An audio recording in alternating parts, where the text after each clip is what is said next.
nanti adanya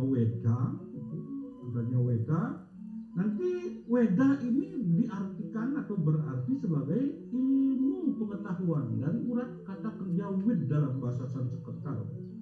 Nah, dari wid ini, ilmu pengetahuan ini, apapun itu asal berbau ilmu pengetahuan, dia adalah weda. Apapun itu. Ya memang setelah dirinci dari bagian-bagian tantra yang melahirkan weda ini ada 4-5 justru Rigweda, Yajurweda, Samaweda, dan Atharwaweda. Yang terakhir ada Itihasa. Itihasa ini artinya cerita tentang etika. Purana juga begitu, cerita tentang etika. Jadi pandangan singkatnya, pandangan orang Bali memang masih beragam. Ada yang memandang negatif terhadap hipnotis, ada juga yang berpandangan positif terhadap hipnosis. Nah, yang kita pentingkan adalah mereka-mereka yang berpandangan positif, sedangkan masyarakat bawah yang awam itu nanti itu tugas para hipnotis inilah untuk memberikan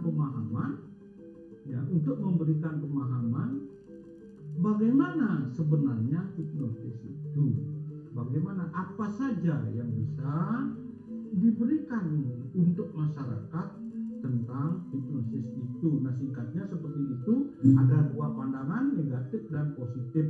Yang negatif mungkin mereka yang belum tahu, mungkin tamatan SD, SMP, SMA yang model itu, kalau sudah dia mencapai tingkat S1, S2, dia akan sudah tidak memiliki pandangan seperti itu, karena pandangan mereka apapun ilmu itu adalah positif dan bisa negatif.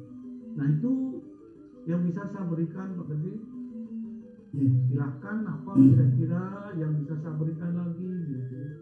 Ya, Pak Nyoman, kita sambil santai aja Pak Nyoman. Jadi sebagian besar kalau yang tangkap tadi beranggapan bahwa masih menganggap hipnosis ini dari dua sisi yang berbeda gitu. Bagi orang-orang yang sudah belajar mempunyai pendidikan yang lebih tinggi, berarti mereka menganggap bahwa hipnosis ini adalah positif gitu ya. Jadi kalau yang masih satu sisi yang mungkin beranggapan masih ada yang negatif gitu ya. Nah, kalau secara spesifik lagi Pak Nyoman, apa manfaat hipnosis ini terutama bagi umat manusia, terutama umat Hindu yang ada di Bali saat ini Pak Nyoman? Apa manfaatnya Pak Nyoman? Berbicara tentang manfaat atau kegunaan, ya, kita haruslah melihat realita sekarang di masyarakat. Dari batasan hipnosis tadi ada fungsi, ya, apa saja yang bisa diberikan untuk masyarakat atau diamalkan kepada masyarakat yang bisa langsung dirasakan. Nah, dari hal itu kita akan membuat stigma hipnosis itu adalah, apalagi ke hipnoterapinya, mengusus kepada hipnoterapinya.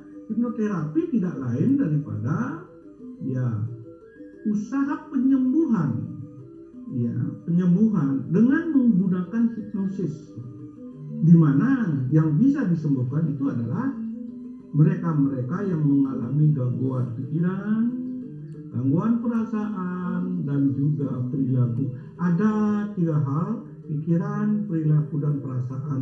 Ini yang bisa ditangani oleh hipnosis. Nah, kalau sudah seperti itu, berarti betapa besar manfaat dari hipnosis. Katakan umpamanya ada orang kerauhan, ya, di suatu pura, itu bisa netralisir dengan menggunakan ilmu hipnosis. Ada orang bebainan di Bali, ini sering saya jumpai yang bebainan, ini bisa kita tangani dengan hipnosis. Ada lagi yang trauma ataupun fobia terhadap sesuatu, ini sering bisa kita tangani dengan hipnosis. Ya, kadang-kadang usade pun sulit menangani ini, Pak Gede. Kadang-kadang usade juga sulit menangani, tetapi dengan hipnosis ini bisa ditangani. Ya, walaupun mengapa sulit ditangani, karena para pengusade di Bali, para penyembuh di Bali yang menggunakan usade atau balian di Bali itu sering sekali tidak lengkap belajarnya. Ya, mereka belajar usade yang ada penyakit dan obatnya, tetapi mereka lupa belajar tentang tatuaning usade namanya. Ada ilmu usade yang khusus membicarakan tentang pengaruh atau sugesti, itu disebut dengan usade tutur jenjana sandi dan tetap malam. Nah, ini berkaitan sekali dengan hipnosis yang kita sedang bicarakan sekarang. Ya, cuman beda nama. Kalau saja di hipnosis kita berbicara tentang pikiran bawah sadar yang ada di antara sadar dan tidak sadar, ingat ada antara sadar, tidak sadar, di tengah-tengah ini ada bawah sadar. Bawah sadar ini disebut dengan manusia sakti, pantaraning turu kelawan tangi di antara jaga dan tidur. Ada daerah lain, ada pikiran lain, ini yang dimaksud dengan pantaraning turu di lawan tangi. Nah, ini diberi istilah manusia sakti nanti di dalam ya ilmu pengobatan tradisional Bali. Ini sering sekali tidak terjangkau oleh mereka yang memang menekuni usade. Sekian dukun saya sudah wawancarai Pak Gede dari tahun 90 itu sampai tahun 2020 ini. Ya, ketika saya berbicara tentang usade 3 kali, ya, memberikan seminar usade, itu mereka sama sekali tidak mengenal bagaimana menanamkan ide-ide di bawah otak sadar atau di bawah sadar, di pikiran bawah sadar mereka. Ini tidak tidak dipahami oleh mereka, padahal itu ada di dalam lontar di Bali. Banyak sekali lontar yang disalahkan lagi. Jadi, ya, sekarang muncul aliran ya yang mengatasnamakan Weda itu adalah Bhagavad Gita. Nah, ini kita mohon tidak dianggap Weda, ya tetap Weda. Bhagavad Gita itu bagian kecil dari Weda. Justru dia bagian kecil dari itihasa. Ya, tujuan agama Hindu nanti mokshartam, kebahagiaan. Ingat itu, nanti saya akan paparkan di belakang kalau seandainya memang itu perlu untuk dibahas. Begitu Pak Gede, kira-kira ada mengena atau tidak? Ya, pemirsa dan Pak Gede yang bisa menangkap, saya hanya mengungkap saja. Begitu Pak Gede. Iya, terima kasih Pak Nyoman. Itu penjelasan yang sudah lengkap. Apalagi seperti saya sendiri yang minim sekali tentang agama Hindu gitu ya, hidup di luar Pulau Bali lagi. Jadi kesempatan yang bagus kali ini saya dapat menambah ilmu dari Pak Nyoman. Tadi kan kita berbicara masalah hipnosis terhadap agama Hindu. Kalau sekarang kita balik, bagaimana filosofi atau pandangan agama Hindunya terhadap hipnosisnya gitu. Jadi kan timbal baliknya harus ada nih. Sebenarnya tadi sudah include di dalam penjelasan saya itu Pak. Iya. Jadi kan artinya dari agama Hindu juga belum kelihatan sekali. Betul. Jadi dari agama Hindunya sendiri berarti sudah masuk ya hipnosis itu ya gitu ya, menerima ya gitu ya. Ya, dalam agama Hindu ya itu hipnosis sebenarnya sudah dibicarakan, cuman tidak mendetail begitu. Secara global kita bisa menangkap ya bagaimana agama Hindu memberikan pengaruh, bagaimana agama Hindu memberikan pengaruh kepada masyarakat, kepada umatnya. Ya, pengaruh yang dilakukan sudah tentu dengan ya tattoo.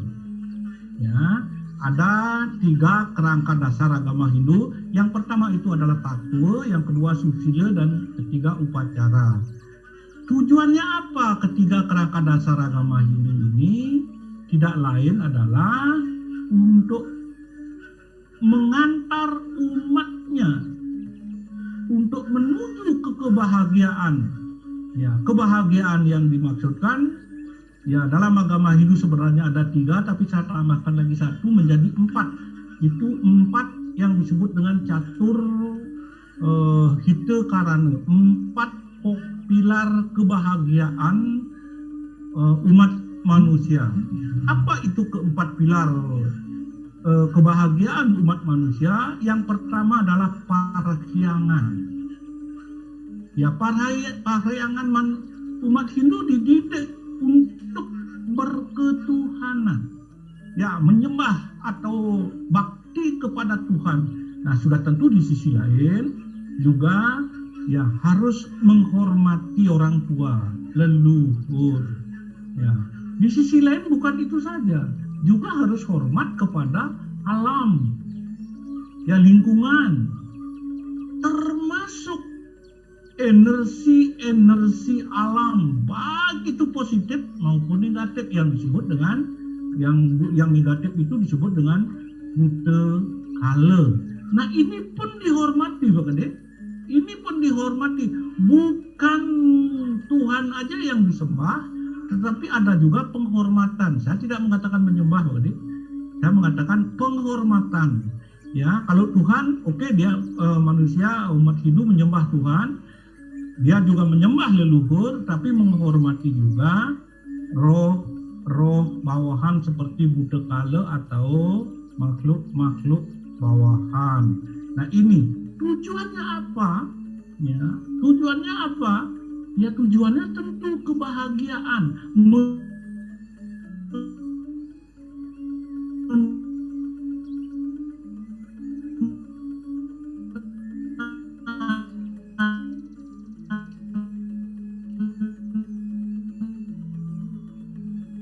Sinyalnya agak terganggu ini. Nah, kan belief. Didengar Pak Kade? Apa Ya, bisa masuk suara saya? Karena sinyalnya Pak Man, mungkin karena hujan di Bali. Ya, sedang berlangsung hujan. Nah, yang kedua, pawongan. Pawongan itu hubungan manusia dengan manusia. Nah, disinilah yang paling banyak, Pak Kade. Di sini yang paling banyak manfaat dari hipnosis dan juga ya apa pandangan Hindu terhadap hipnosis yang positif. Karena apa? Ketika seorang penghipnoterapis melakukan tugasnya, ketika seorang terapis menangani kliennya, dia akan berhubungan dengan manusia. Katakan saja berhasil, betapa bahagianya mereka. Betapa bahagianya klien yang berhasil sembuh karena hipnosis. Nah, ini pandangan mereka sebenarnya sudah positif. Yang ketiga, ya lingkungan atau pelemahan lingkungan. Bagaimana manusia Hindu, orang-orang Hindu berpikir untuk menghormati lingkungannya demi mencapai kebahagiaan. Ya, lingkungan yang dimaksud bukan saja manusia, tetapi alam, pohon-pohonan dan lain sebagainya. Nah, ini ditanamkan belief seperti ini tentu untuk pelestarian lingkungan, untuk tidak ada kerusakannya lingkungan yang akan membawa dampak negatif kepada umat manusia. Nah, yang terakhir adalah panegaran. Panegaran itu hubungan manusia dengan negara, hubungan orang dengan negaranya sendiri. ya bagaimana ditanamkan dalam agama Hindu agar tertib hukum, disiplin hukum. Ya, kita tahu kan semua agama diturunkan ke dunia untuk membentengi umat manusia, untuk menuntun umat manusia agar berkepribadian yang baik, bertingkah laku yang baik. Bayangkan saja kalau seseorang tidak berperilaku baik, ya, katakan saja ahli nuklir, dunia bisa hancur karena nuklir itu, Pak Gede. Begitu juga tentang hipnosis. Kalau orang itu tidak berakhlak, tidak beretika, hipnosis bisa digunakan untuk penipuan, ya, untuk mencari keuntungan sendiri dengan merugikan orang lain. Nah ini, tetapi jangan khawatir, ya, kami di Hindu tidak pernah menganggap bahwa hipnosis itu adalah jahat. Kejahatan yang terjadi di masyarakat pada umumnya bisa kita telusuri secara logika. Apakah benar mereka dihipnotis? Ya, katakan kalau umpamanya dari batasan hipnosis adanya pengaruh orang tanpa dikritisi, itu bisa saja.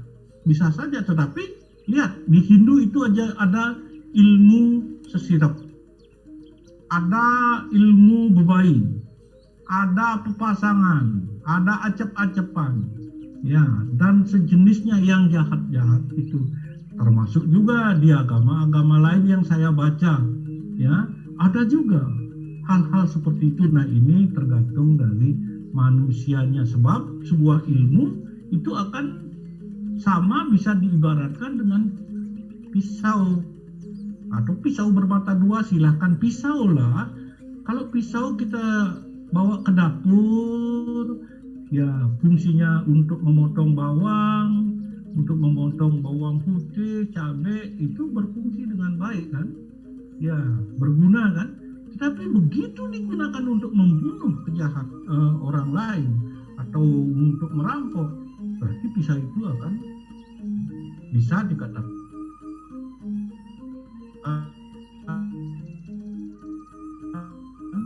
jahat.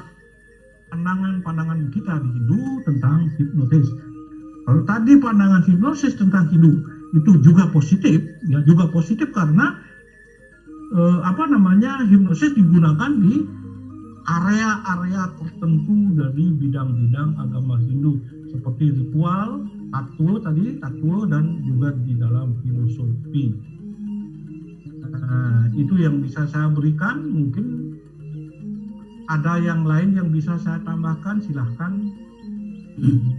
Ya, silakan. Menarik sekali Pak Man. Saya sampai terlena juga sih mendengarkan ilmu-ilmu yang dari Pak Nyoman. Nah, tadi kan dari teorinya Pak Nyoman. Sekarang kita prakteknya, ritualnya Pak Nyoman. Kalau dari ritualnya tentang keagamaan kita gitu di agama Hindu, bagaimana korelasinya dengan ilmu hipnosis itu, ritualnya? Jadi kan prakteknya gitu kan tadi secara teorinya seperti itu, prakteknya misalnya dalam kehidupan sehari-hari lah. Oke lah Pak Gede, ini bisa kita lihat dalam kehidupan sehari-hari, ya, terutama ya kita tidak mengaitkan dengan upacara saja ritualnya, ya, dengan segala tingkah laku, ya, segala tingkah laku yang dilakukan oleh penduduk yang beragama Hindu. Nah, kita lihat keseharian orang Hindu di Bali, ya, terutama habis mereka memasak nasi di dapur, mereka akan mengambil nasinya sedikit. Ini akan dibuatkan sego namanya, ya, sego cacah.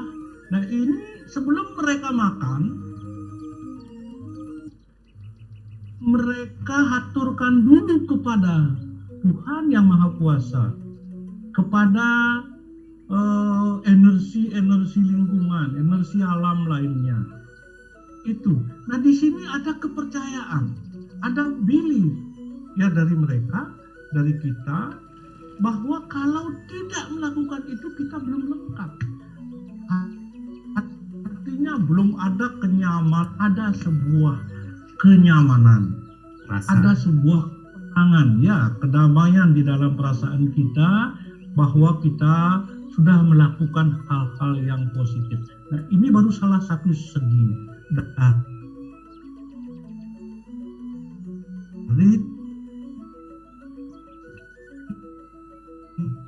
kita lakukan dan sehari-hari. Kita kotor. Ya, ketika kita merasa batin kita kotor, ya biasanya orang-orang Bali pasti akan mencari orang pinter atau suringge atau pendeta ya untuk melakukan pelukatan, perawatan diri.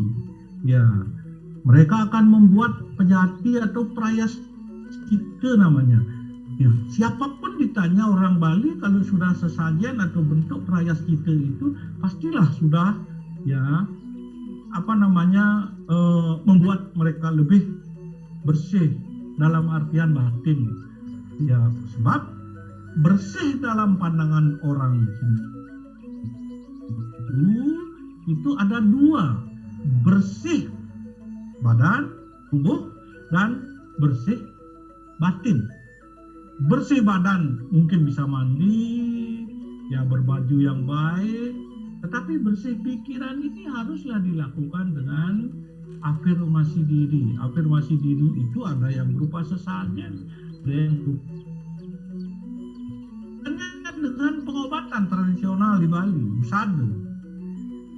Ya, mumpung kita berbicara ke sana, saya arahkan ke sana sedikit. Bagaimana dengan pengobatan tradisional di Bali? Apakah hipnosis berfungsi dengan baik?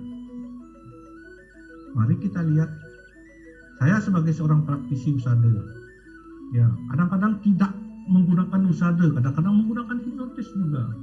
Ya, di sini kita akan berpijak kepada kepercayaan, belief dari klien kita. Makanya di dalam hipnosis kita akan bertanya, Bapak tahu saya dari mana? Itu ketika kita melakukan hipnosis, pasti ada pertanyaan seperti itu. Bapak tahu nama saya dari siapa? Atau siapa yang, apakah Bapak ada yang menyuruh datang ke sini untuk bertemu dengan seperti saya, apa harus dikembalikan aja karena belief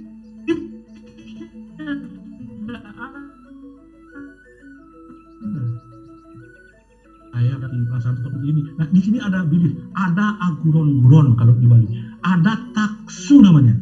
Nah, ini kepercayaan belief ini akan melahirkan taksu, begini. Akan melahirkan taksu. Ya, dengan taksu itu mereka akan lebih cepat sembuh dibandingkan dengan tidak ada taksu. Taksu itu tidak lain daripada ya sebuah energi belief, kepercayaan yang lahir dari kepercayaan. Tanpa kepercayaan jungkir balik Pak Gede mengobati orang sulit untuk sembuh. Karena apa? Karena yang kita tangani itu adalah pikiran, perasaan, dan perilaku. Memang usada itu nanti akan menggunakan juga ramuan kan, ya yang mungkin sama dengan dokter. Tapi saya terus terang jarang menggunakan ramuan. Karena apa? Karena itu harus ditangani oleh dokter. Ya paling kalau umpamanya panestis, ya istilah penyakit di Bali itu ada 3, panas, nyem, ya panas, dumlade, tis. Panas harus diperangi dengan panas juga, dengan nyem. Nyem harus diperangi dengan panas gitu. Ya, yang dumlade boleh diperangi, boleh ditempur atau boleh diobati dengan obat-obatan yang panas ataupun yang tis. Itu dumlade. Dumlade artinya di tengah. Panas artinya panas.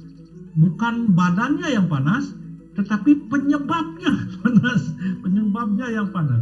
Kalau begitu juga yang nyem, penyebabnya yang nyem. Gitu. Ya, kalau panas biasanya kita menggunakan kan daun sembung lah, kalau di Bali sembung pahit itu, atau daun dedap. Daun dedap dengan bawang, ini bisa digunakan. Ya, ini harus ada belief, Pak Gede. Harus ada belief. Disinilah peran hipnosis di dalam pengobatan. Di sini peran hipnosis. Harus ada belief, dan belief ini akan melahirkan taksu guru, ya, akan melahirkan taksu. Karena apa? Karena kita berpijak kepada kepercayaan dan keyakinan orang. Nah, itu dari segi ritual, dari segi tingkah laku, keadaan, fenomena sehari-hari lah, fenomena sehari-hari, ya. Bagaimana kita hipnotis itu dalam kehidupan masyarakat Hindu di Bali, ya, kesehariannya. Itu yang bisa saya berikan. Mungkin ada yang bisa ditambahkan nanti, atau dari Pak Gede silahkan, atau dari teman-teman lain. Ya, saya rasa itu sudah cukup, Pak Gede. Ya, terima kasih. Begitu, Pak Gede. Ya, Pak Nyoman, mungkin masih ada beberapa ya yang ingin kita tanyakan gitu ya. Pak Nyoman kan dalam keseharian melaksanakan usada gitu ya, melaksanakan usada di Bali dan menggunakan hipnosis dengan menggunakan peralatan-peralatan atau sarana-sarana lah yang bisa dibilang seperti itu. Itu kalau dari mungkin lintas agama gitu, ada yang datangkah ke tempatnya Pak Nyoman? Bagaimana tanggapan mereka? Apakah mereka tidak menganggap bahwa itu adalah sebagai black magic atau sihir gitu ya, Pak Nyoman? Ya, terima kasih Pak Gede. Begini Pak Gede, saya banyak menangani baik teman Muslim, Kristen, Katolik, banyak yang saya tangani. Ya, pengalaman baru ini ada seorang Kristen Katolik yang datang mengatakan dirinya sulit tidur. Ya, akhirnya kita tangani itu dengan hipnoterapi. Ya, dalam keadaan tidak sadar. Ya, di sini ada benjolan, di sini ada benjolan, di sini ada benjolan yang kemunculannya mendadak. Cuman pada saat itu aja, begitu itu muncul, akhirnya mereka tidak sadarkan diri. Nah, ini saya harus menggunakan usada. Kalau menggunakan hipnosis mungkin akan kita paling gitu ya, paling saya terus terang harus membuka usada, mengingat-ingat kira-kira apa. Nah, disinilah sebenarnya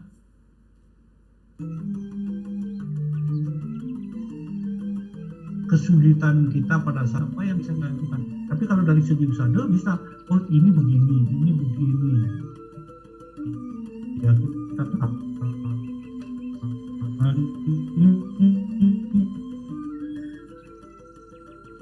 akhirnya cuma dengan bawang putih ya, dengan bawang putih kayak bisul gede kayak bisul, akhirnya dia sadar. Nah, ini saya juga tidak tahu apa model penyakitnya, apakah ini acep-acepan apa-apa. Ya, menurut dia ketika dia berbicara katanya sih itu roh dari Sunda, tapi saya tidak mengklaim seperti itu. Menurut saya semuanya itu penyakitnya alam, ya, yang kita tangani juga dengan alam gitu aja. Kita tidak membedakan. Kita jangan seorang pengusaha atau balian di Bali, jangan pernah menggiring opini klien untuk menduga seseorang, kerabatkah, ya, saudarakah, berbuat yang tidak baik terhadap dirinya. Ini jangan pernah menggiring, sebab sering sekali di Bali saya melihat hal-hal seperti itu di Bali ya. Mereka sengaja menggiring bahwa ini adalah penyakit yang disebabkan oleh orang jahat. Ya, banyak yang dikatakan oleh orang jahat tanpa mantra pun, tanpa doa pun bisa sembuh. Ya, bisa sembuh. Katakan umpamanya ya penyakit mental ya yang abnormal ya, itu sering sekali kita sembuhkan tanpa apa-apa, cuma dengan hipnosis saja. Kadang-kadang dengan forgiveness, ya kadang-kadang ya dengan past life regression, dan kadang-kadang dengan itu. Dan itu pun di Bali memang ada beberapa yang seperti itu ya, yang bisa kita gunakan untuk mereka yang itu. Kuncinya ya, permintaan saya jangan pernah menggiring opini masyarakat bahwa dia kena hipnosis, kena guna-guna, kena lo yang begitu. Jangan menggiring seperti itu. Walaupun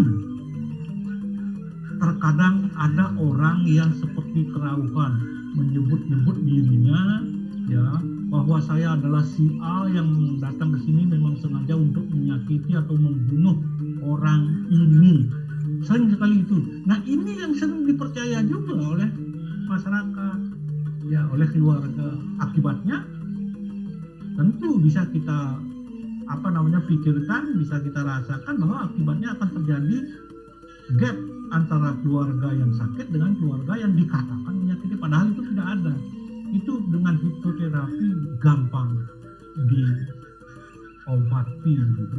Nah, jadi singkatnya dalam keseharian kita banyak manfaat hipnosis yang bisa didapatkan baik oleh orang Hindu maupun orang-orang non-Hindu yang ada di Bali. Memang kalau pemikiran pandangan image masyarakat memang masih agak jelek terhadap hipnosis.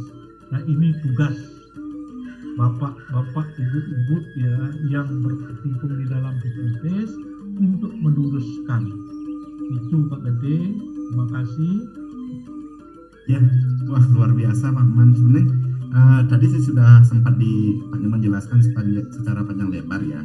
Tapi ini ada pemirsa kita yang bertanya ke Pak Nyoman nih, Pak Nyoman.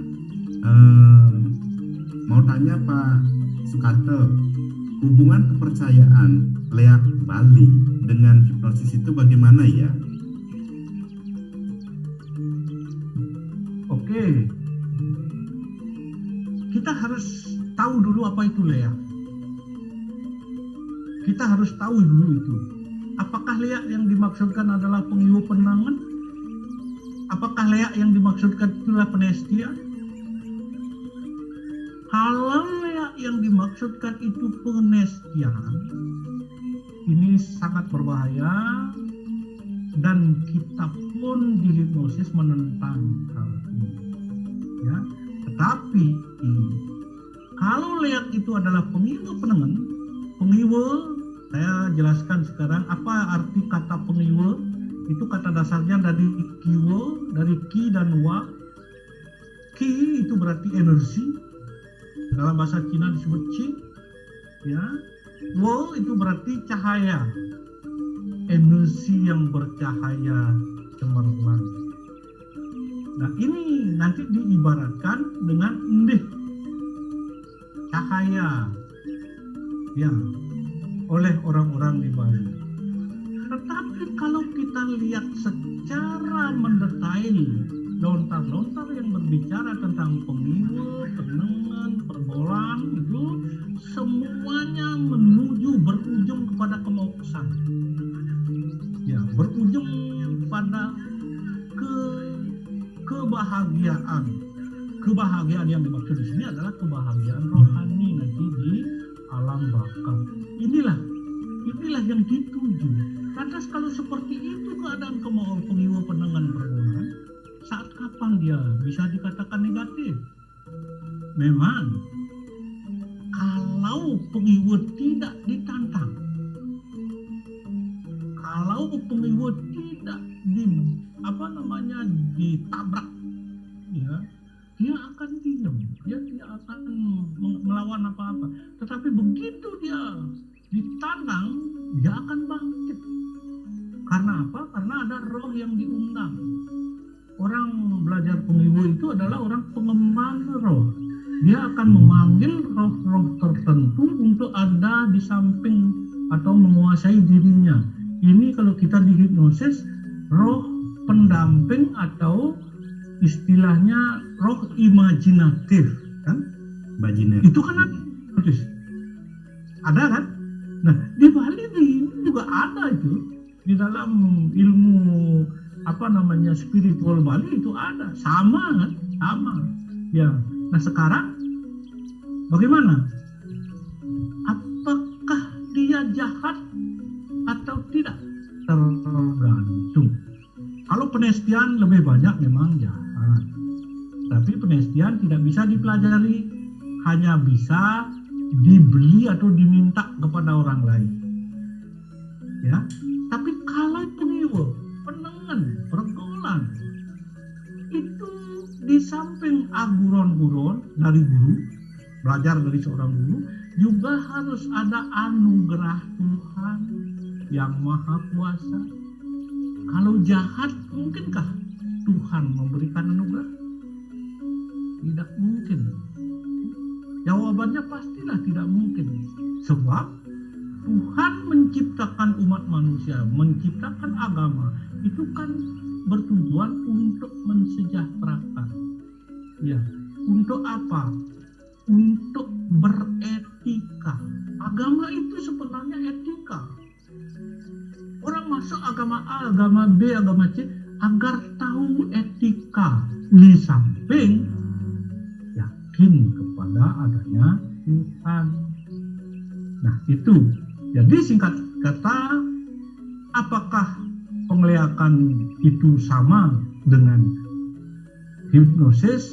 Saya katakan mirip. Ya, mirip, tetapi tidak sama. Kalau di sisi lain, kalau di sisi dilihat dari sisi penestian.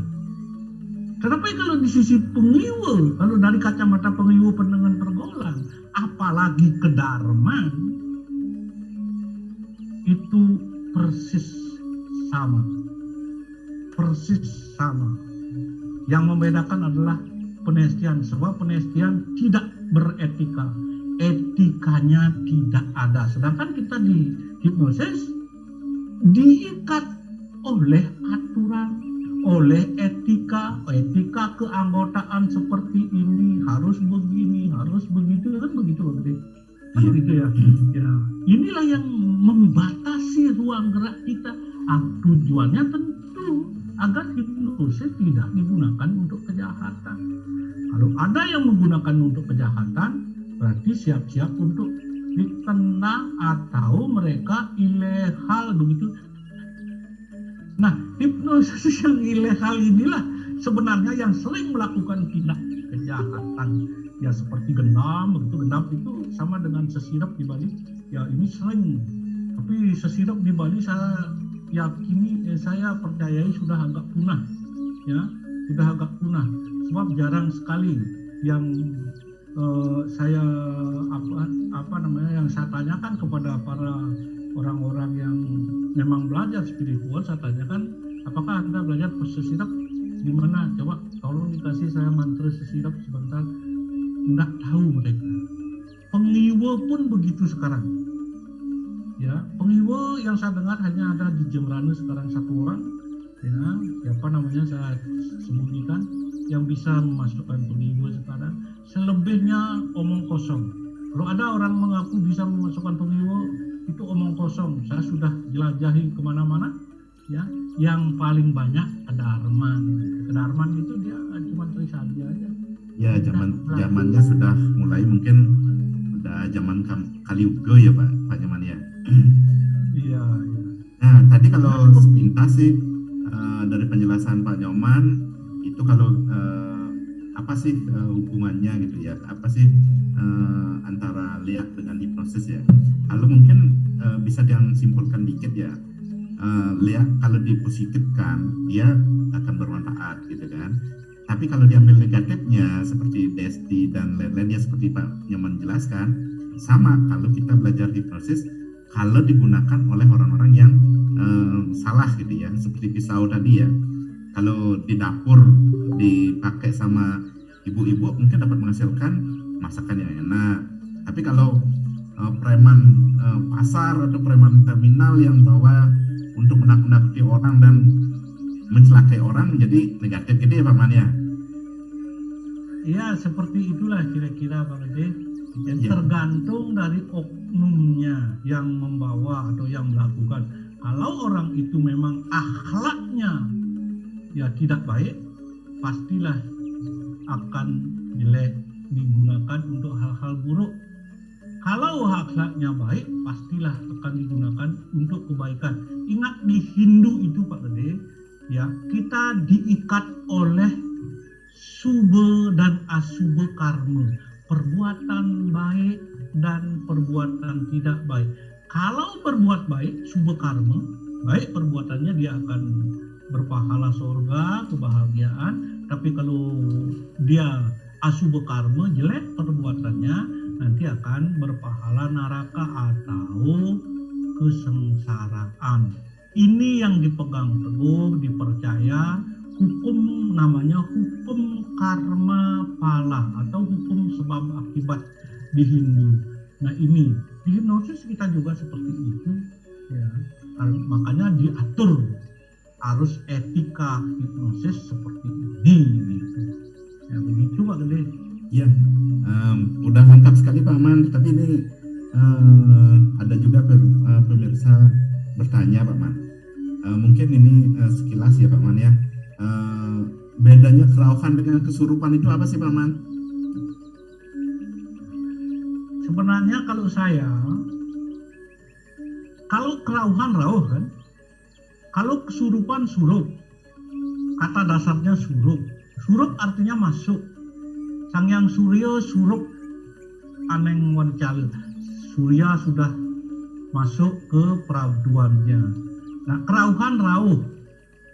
Banyak orang mengatakan bahwa kerauhan itu adalah kerauhan didatangi oleh roh dewa-dewa atau roh para orang-orang suci, roh orang-orang suci yang sudah meninggal itu, atau para dewa, para leluhur.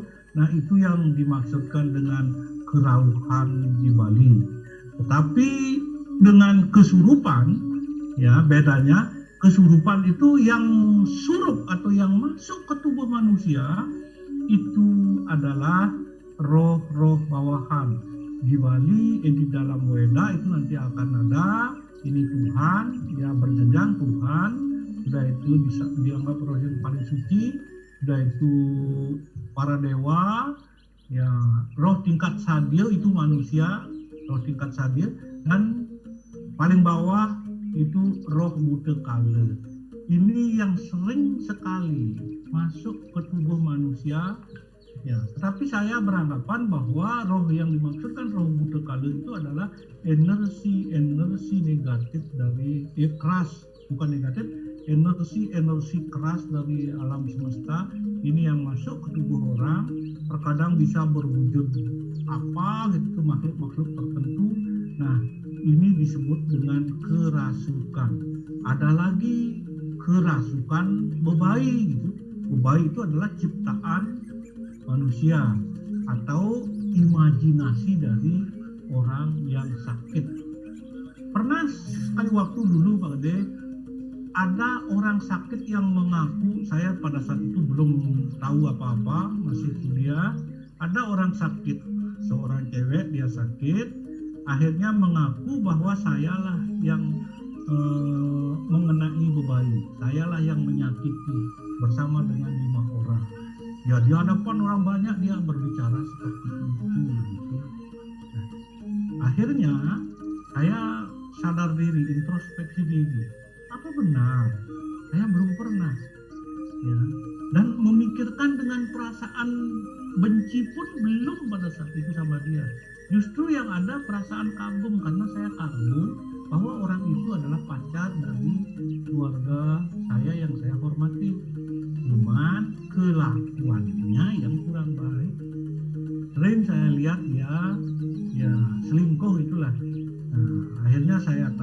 dia mengetahui bahwa saya tahu dia selingkuh, akhirnya dia membuat isu seperti ini.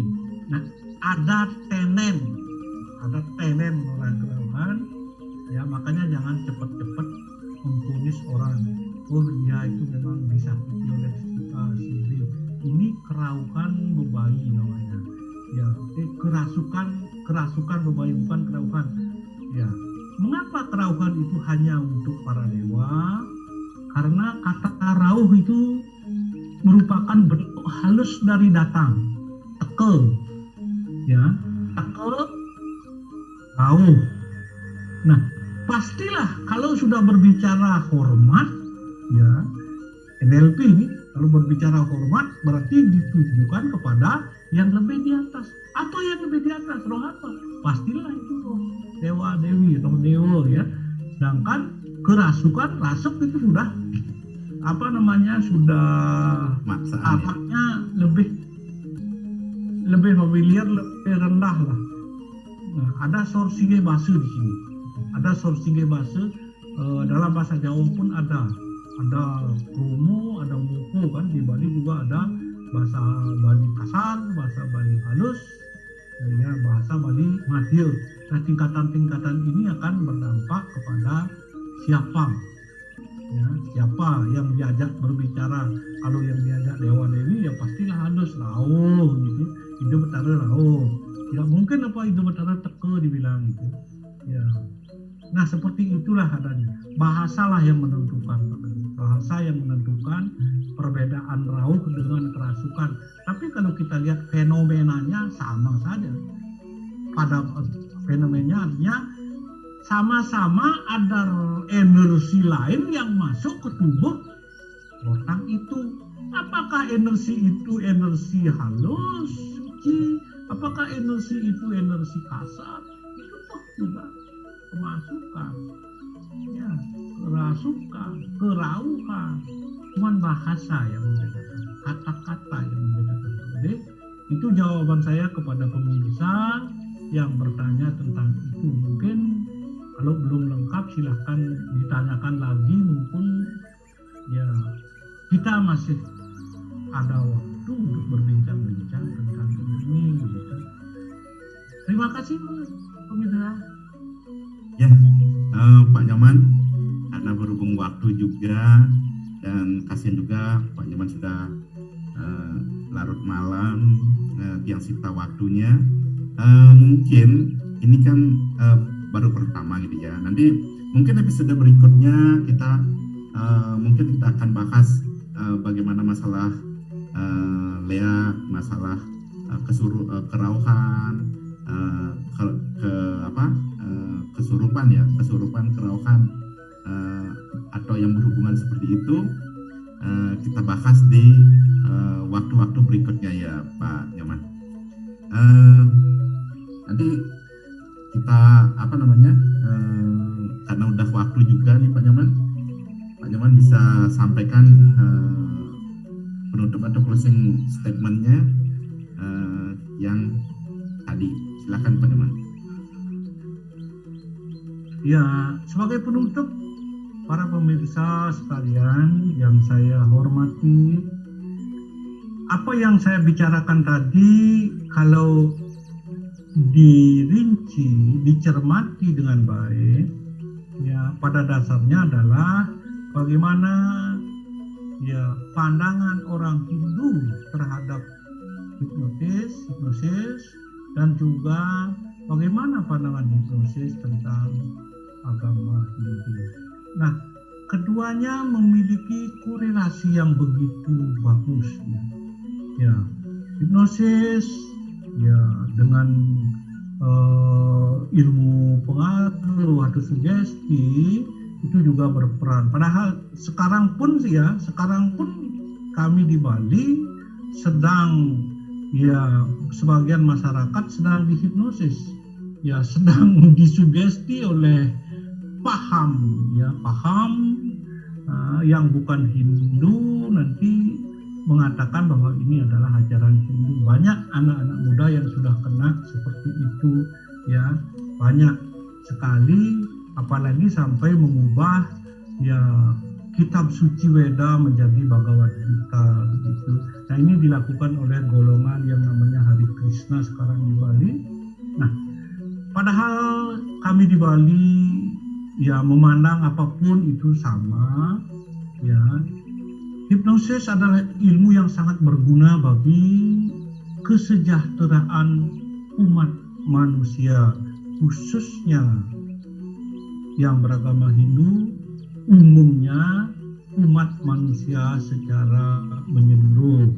Nah, pandangan orang Hindu, hipnosis adalah ilmu yang berguna seperti tadi, tetapi hipnosis juga ya bisa diterima karena elastisitasnya. Ingat itu, elastisitasnya ya, sebagai ilmu pengetahuan masuk berpengaruh kepada paham kehidupan. Tidak ada pertentangan sama sekali. Pak Gede, justru ini saling melengkapi. Karena hipnosis memang sudah ada pada bagian antra di Bali. Sudah ada itu. Nah, kesimpulan saya, keduanya saling berterima dan keduanya sama memiliki fungsi masing-masing dan bermanfaat bagi kesejahteraan umat manusia. Itu yang bisa saya berikan, Pak Gede. Terima kasih. Nih, Pak Nyoman, sudah banyak sekali ilmu yang dibagikan malam ini. Terutama saya sendiri sangat berterima kasih menambah wawasan untuk pribadi saya sendiri, mungkin juga sebagian daripada pemirsa Rimo TV. Jadi terima kasih banyak saya ucapkan ke Pak Nyoman sudah menyita waktunya. Semoga Bali bisa kembali seperti dulu, apalagi sekarang sedang mengalami pandemi corona, sehingga perekonomian Bali anjlok. Ya, semoga kita bareng-bareng berdoa dengan ilmu yang kita bagikan saat ini mungkin akan bisa bermanfaat untuk mereka-mereka dan bisa membuat mereka lebih tenang, lebih bersemangat lagi, percaya diri lagi. Semoga ke depan Bali semakin jaya. Oke, Pak Nyoman, kalau begitu kita tutup dengan pramusanti. Ini Pak Nyoman. Om Santi, Santi, Santi. Terima kasih Pak Nyoman. Mohon maaf kalau ada yang tidak berkenan, kurang lebih saya mohon ampun, saya mohon maaf. Terima kasih. Terima kasih banyak kepada pemirsa Romi Rimo TV di seluruh Indonesia yang lagi mendengarkan, lagi live pada malam hari ini. Padahal ilmunya bagus dan banyak sekali.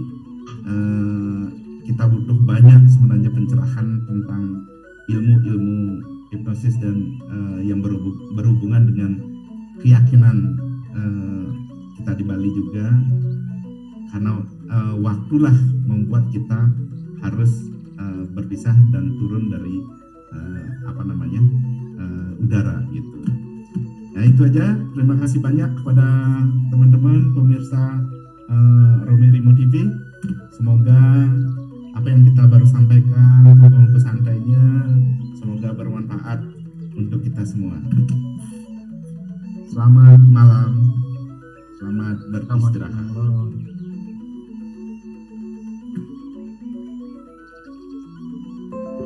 Oke, mantap.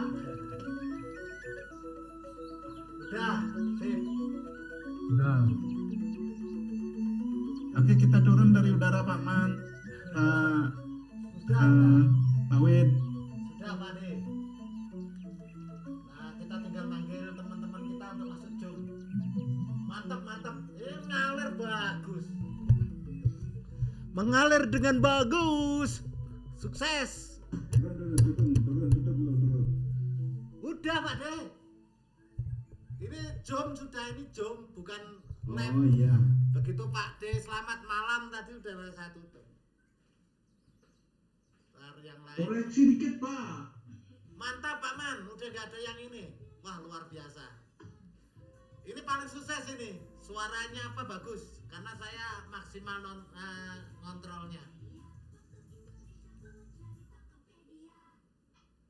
Mantap, mantap.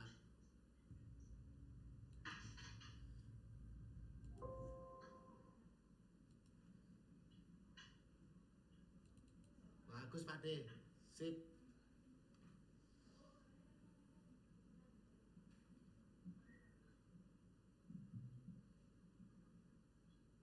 Pak Win, Hei. Ntar tak bagikan ke teman-teman.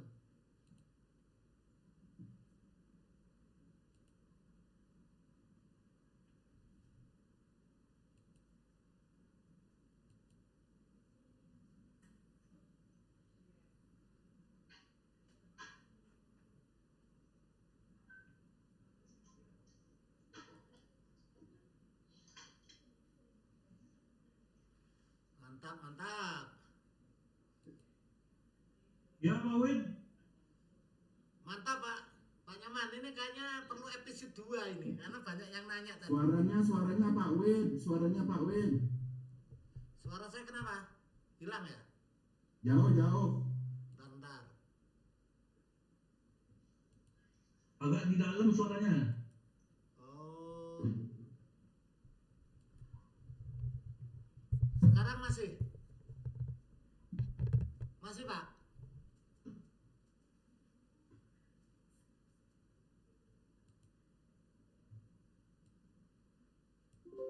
Masih di dalam suara saya?